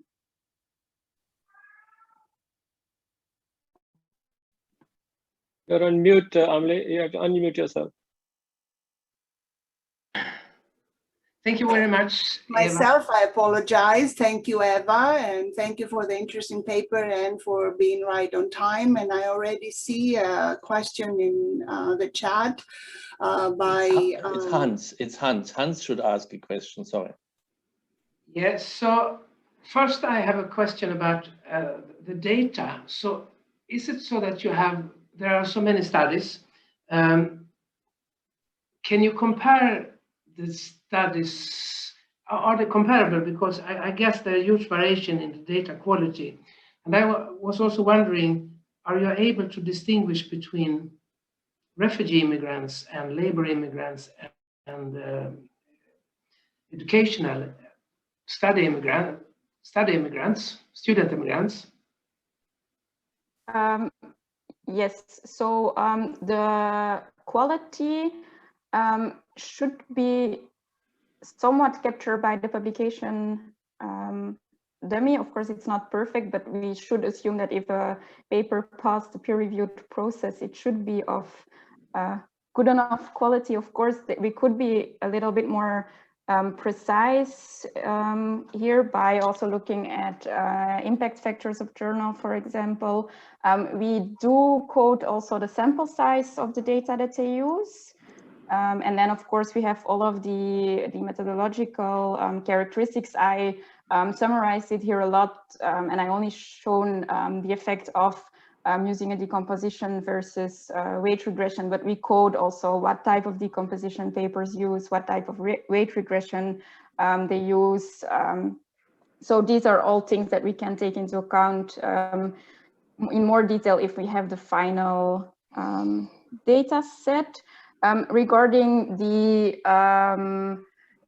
type of migrant, that's a good suggestion that we also should not only look at the origin, but also at the reason for migration. So that's definitely something that we can also quote, yes.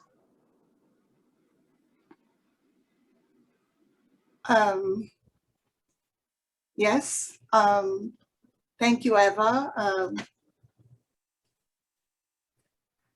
So now I will move to the second paper in the session.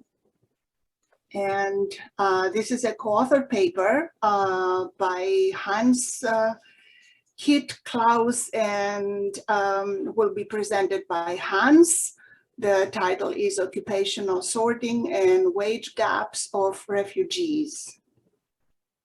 Take it away, Hans. Thank you very much.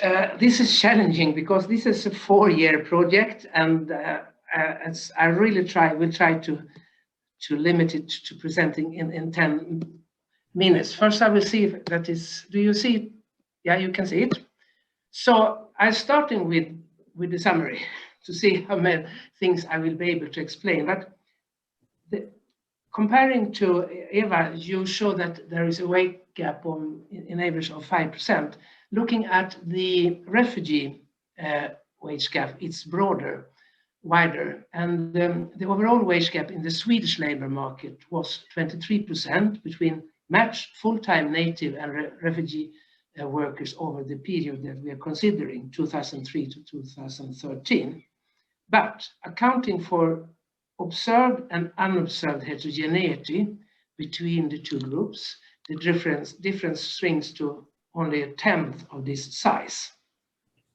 So what is the motivation for our paper? Of course, it's similar to what we will discuss in this session and will also been discussed during the day. But the labor market consequences of refugee immigrants has caused lively debates in the economic literature, but also among policymakers and among people in general.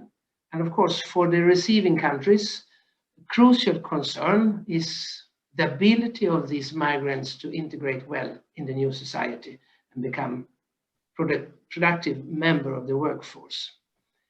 And then there are extensive evidence that decades after receiving asylum status in the OECD areas, refugee immigrants not only have lower employment rates than native-born population and other immigrants, presumably many of those that you were talking about, Eva, but also have substantially lower wages.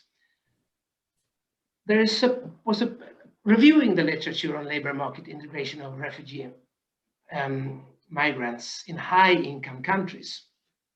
And our paper is only in one of these high-income countries. Rell, Dustman, and Preston, 2020, report that wage earning 10 years after migration and as a fraction of the mean wage of natives, conditionally on being employed in employment, is about 60% in Canada, United States, and Finland, and 75% in Norway and Sweden. And our study confirms this overall result for Sweden before extending the analysis.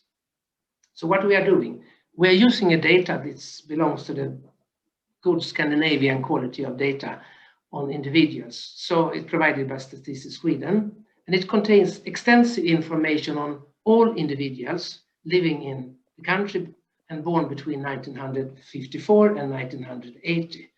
Then we consider the labor market performance over the period 2003 to 2030 for native-born workers and refugee immigrants who arrived before 1997. So they need to have been stayed for a particular period to be included in the analysis. And then in order to account for both cultural distances and time in the host country, we distinguish between 3 groups of refugees. Refugees from European countries arriving 1990 and 1996, and of course they are coming mostly from former Yugoslavia. And refugees from non-European countries during these years, and then refugees arriving between 1980 and 1989 from any country. And then we use native-born individuals matched with the refugees as on a set of characteristics: age, civil education, civil status, and so on, and also where they're working, where they're living, and the size of the firm, and so on, as a control group. And then we use randomly selected native-borns in the same age group, actually it should be 1986, as a reference group for these three refugee groups and the native match group. And then following Asimoglu and Orter, we classify workers' occupation tasks into 4 categories as cognitive, non-routine tasks, 50% of the Swedish labor market almost. Cognitive routine tasks, office administration, sales, and so on. Manual, routine, personal care, food service, cleaning, etc. And manual routine, it's mainly manufacturing workers. So our sample includes 1 million refugee workers year and a similar number of years for matched natives. So over the period 2003 to 2013, 84% of the matched native were employed, I think among the highest, perhaps the highest in the world, compared to 72% of European refugees, also very high, 60% of non-European refugees and 65% of pre-1990 refugees. So our methodology consists of 4 steps, and I will speed up now. First, we estimate the propensity that full-time employed refugees and native-born individuals are employed in one of these 4 particular categories. So this is our occupational sorting. And second, we apply correlated random effects, accounting for both observed and unobserved heterogeneity to estimate relative wages for the 4 categories of workers in each of the 4 occupational categories. So they're already there when we estimate this. And third, we take the estimation further by using the HOAXA blinder decomposition approach to Oaxaca blinder decomposition approach to calculate the explained and unexplained part of wages. And finally, we employed Owen's sharply value decomposition of explanatory factors to see which factor actually decides the observed wage gap. So starting with the propensity to be employed, and just for simplification, so the reference group is the random group, and then we have matched natives following the columns, European refugees, non-European refugees, and pre-1990 refugees. And looking first at starting with the first column, we can see that matched natives are significantly more likely to add these high-income jobs, comparing also to the reference group, but even more comparing to European refugees, non-European refugees, and pre-1990 refugees. It's the minus on the first column. And then looking at the 3 other columns with more low-income jobs, and then we can looking at design and also not the design but also the size of the estimates, and it says that the comparable refugees are significantly more likely to work in less knowledge-intensive works comparing to the match to the native-born workers. Then we move on to the wage equation, and then we're doing the same. We have this reference category randomly selected, and looking just at the first column, and we can see that the matched natives working in the cognitive non-routine job categories, they are have significantly higher wage also comparing to the randomly selected group. But once again, looking at the 3 groups of refugees, European refugees minus 0.3, non-European refugees minus 0.8, and pre-1990 refugees minus 0.9. So matched natives earns about 5 to 10% more in high income jobs. But looking at the 3 other columns, then we see the opposite, or more equality. So the difference is smaller, but it's also the tendency that the refugee immigrants have higher wage than the matched natives and also the reference group. I hope it was understandable. Yeah, I will go in some more details when I'm using, we are performing the blinder Oaxaca wage decomposition. And then looking once again at the first column, and then looking at the middle row difference. And the difference shows that for all occupations, the observed wage difference was 22.6%, 0.226. And then we are looking at the next row, we can see that we can explain in our model almost all of this difference. And what remains is at the very bottom, the unexplained, so there's 2.1% that cannot be explained. So our model explains almost the entire groups. And then we can look at the different categories of job categories in column 2 to 4, and focusing first on cognitive non-routine jobs. There we can see that the unexplained gap is larger, it's 12%, due to people with more or less the same age, same education, same background, and living places, you're working in the same type of jobs. And we assume that this might be due to some kind of discrimination. But looking at the 3 others, more low-income jobs, then the minus at the very bottom row means that the wages are higher for equal individuals if they are refugees. And the highest reverse relation is row number 4, manual non-routine workers, where they earn at average 4% more than native-born workers. So at the very end, we are considering the oval Shapley index, and we are calculating what is the main explanation for the differences in wages. And we can see that occupational sorting is the main explanatory factor, and account for almost a third of the observed gap. Education and gender both explain about 15%. Work experience, which we thought from the beginning would be the most important, only explains for about a tenth of the gap. And then refugee background only explains about 2% of the gap. So, conclusions. Our overall conclusion is that previous literature overestimate the wage gap between refugee immigrants workers and native-born workers. This implies that the productivity and economic potential of the refugee workers are underestimated. So our findings have important policy implications. The number of refugees is expected to remain high over the coming decades due to reasons such as discussed during the day, wars and environmental disasters. Many of these refugee immigrants are in younger age groups. They have good education and good educational potential. They're motivated with a strong incentive to stay and integrate in their new home's country's labor force. And at the same time, the ratio of pensioners to workers will continue to increase in Sweden, as well as in most other high-income countries without net immigration of young workers.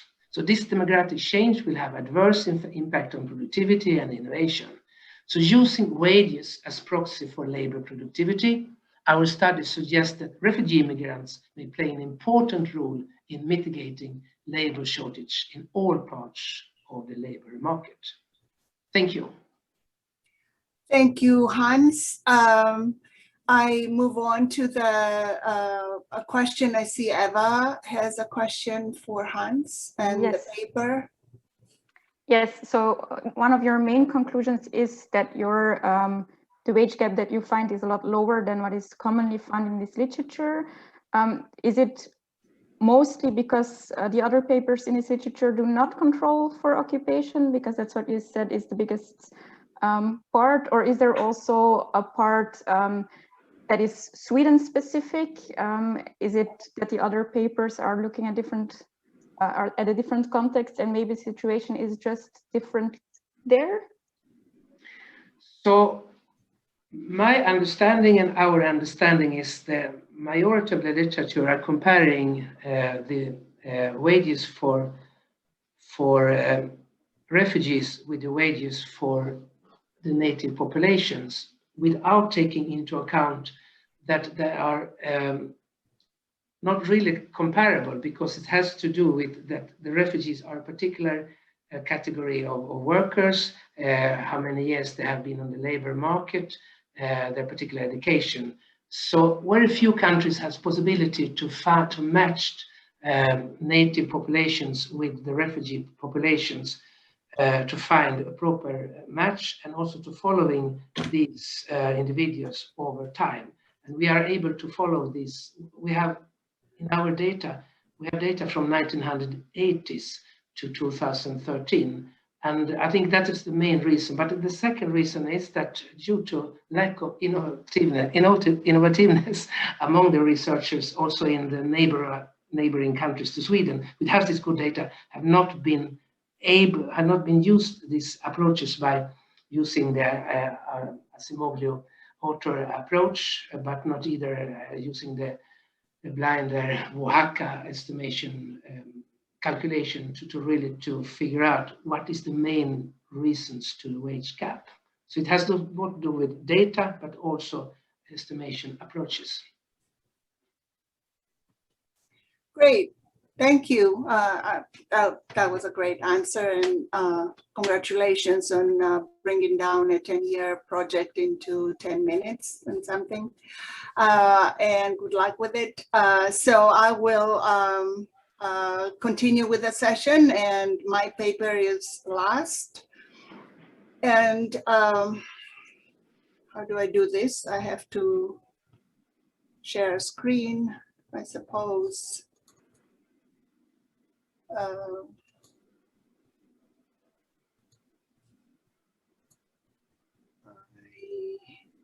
I'm sharing the screen. Yeah, we see it. Just click from the beginning. Yes, yeah.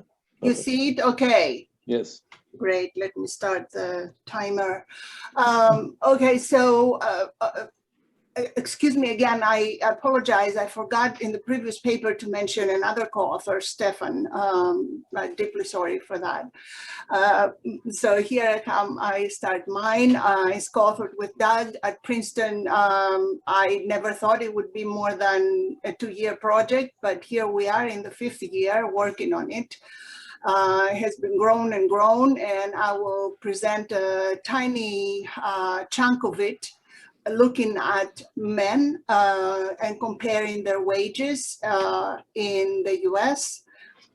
Basically, we look at 2 different groups, white, non-Hispanic men and Hispanic men in the US. So here's the US map and how it's divided by the census regions, the 4 regions we will look. But in fact, I will look at the entire US and just control, in this presentation, I will just control for the 4 regions. Oops. Okay, so just to give you an idea of the makeup of the US population by race and ethnicity. So Hispanics are considered a different ethnicity. And something that I would like you to remember is how things have changed in the US over the last 50 years. For example, in 1970, non-Hispanic whites were 83.4% of the US population, but by 2019, somehow I don't see my numbers. You know, the percentage has dropped to 60%. In stark contrast, we see that the Hispanics as a percentage were a small number in 1970, 4.6%, but by 2019, they rose to 18.5%. So in between, the non-Hispanic Blacks, you know, have increased a little bit as a percent of the population, but not really much. And there are differences among the different census areas. Here, to use a picture to portray what I already said, is that in the 4 regions, we see a consistent downward trend of the share of the non-Hispanic white population in the US. And again, to reiterate what I said about the Hispanics, by region, we see an upward trend in the share, of the population by region in the US. Okay, now I proceed with the wage regressions. We use, of course, US Census data, as I said, the decennial censuses, but also the American Community Survey data. And we here we look at men of prime age, labor market age, so it's 25 to 65.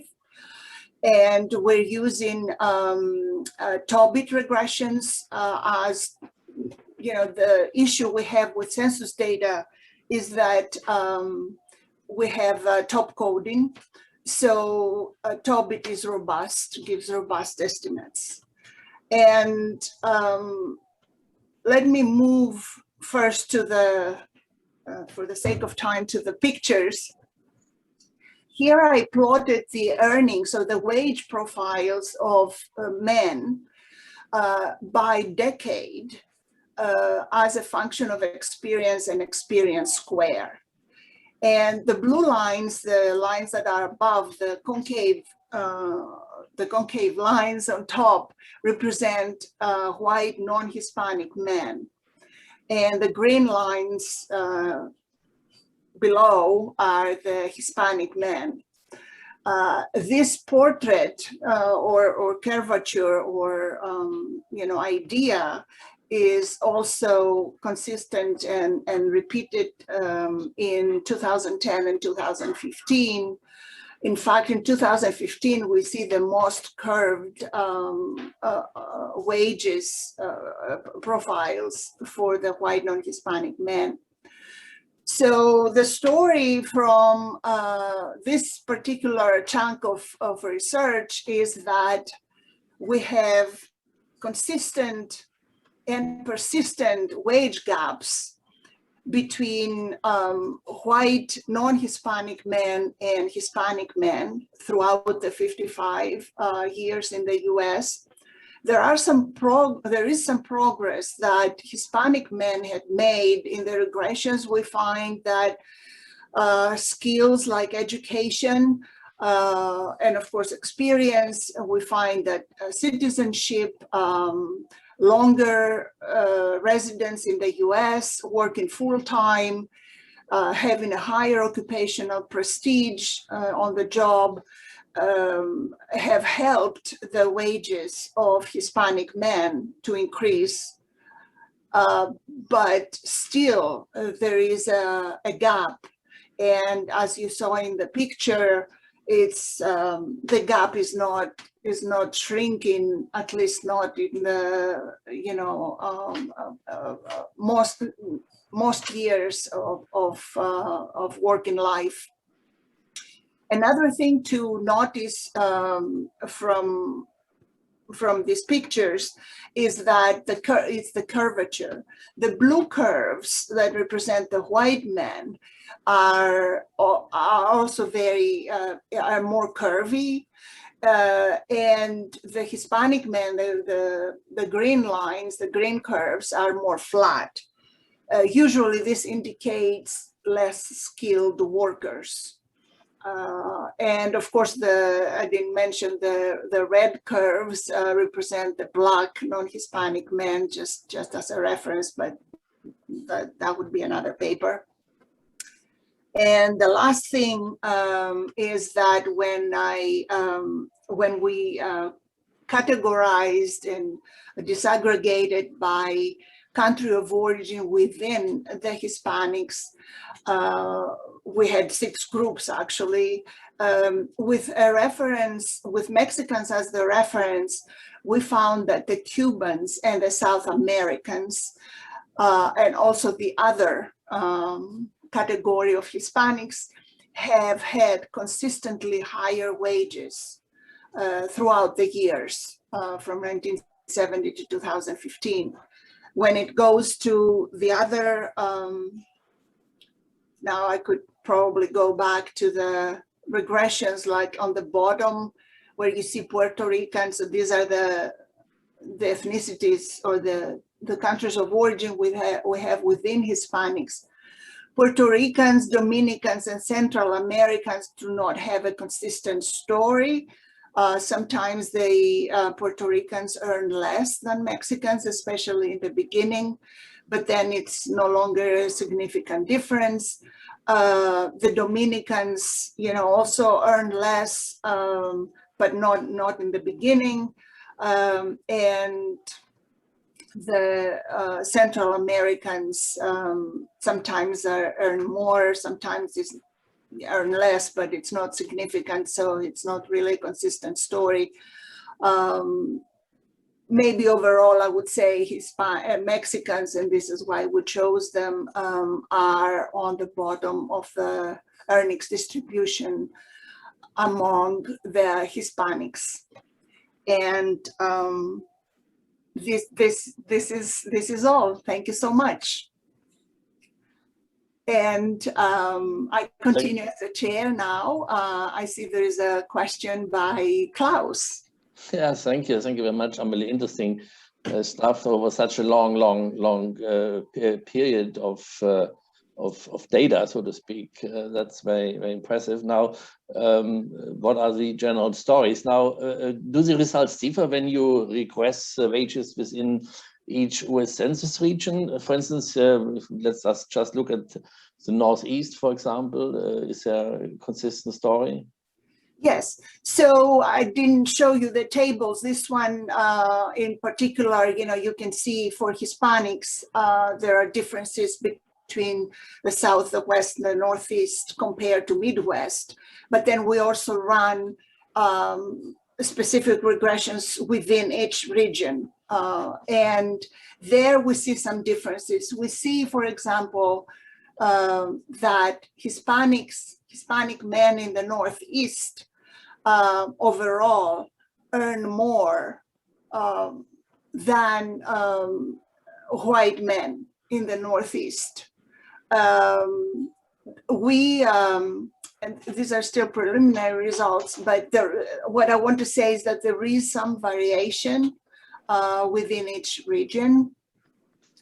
And this is probably tied to the differences of Hispanics in different regions in the US. So we find, for example, that in the Northeast, Mexicans or Hispanics are more recent. So they're more immigrants who are internal migrants rather than new arrivals. New arrivals usually we see in the West, like in California and Texas. And then we see them moving over the years, especially in the new century. As they move in the Northeast, they might have more experience, better skills, or they may be a little different than the others who didn't move internally. And so that makes a little difference in their wages. Is there any way to identify migration policy regimes? I'm not sure what do you mean by policy. I mean, there was a Trump regime, or there was free migration with Mexico and the US for a period, yeah, and so on. So since the mid 2000s, 2015, or when Trump came, but they were already dwindling down. We see fewer and fewer Mexicans or immigrants from abroad coming to the US for several reasons. One big reason for Mexicans especially is demographics. Mexicans have lower fertility and they're getting older, so they're not the typical migrants who will come to the US. Of course, with Trump, it decreased even more. So basically what's going on now in the US is internal migration. We don't have so much external migration. And if it goes to internal migration, there is no policy. People are free to ingress, or go in and out each state. Thank you. So thank you too. I appreciate the chance to present at the virtual Bali conference. I wish everybody well. I hope you get good publications to your papers and speedy publications. And thank you, GLO, for recording and helping us out. Thank you, Matlub. This is it. Well, we all have to meet later on, first on the beach and second on the bar, yes? Exactly, exactly. Well, you've been to Bali, so you know what drinks they have there. I haven't. I was looking so much forward to it, but at least we are alive and well. It's a lovely island, so to speak, and I think we should make an effort to get there, if not with the International Economic Association in a few decades to come or something. It looks maybe like in a Matlub different is way. already there. I just thought at the end I should give a flavor of Bali or some. That's a nice touch. Maybe we could hold on for a second that we can have a picture. I think we have anyhow some from the recording. Are we still recording? Sure. Yeah, we are still recording. Do you want to? It's okay. Should I pause it now? Yeah. Okay. Thank you all. I'll just pause it now. Do you want to say anything? I would say thank you to Klaus. Thank you for organizing this class. You have made a tremendous work with all the sessions today, and thank you very much. No, it was a pleasure working with all of you, and it was going very well, even under the problematic constraints. And we deserve a good presentation at the International Economic Association, the World Congress. I want to say thank you to Matlub, of course. Thank you very much.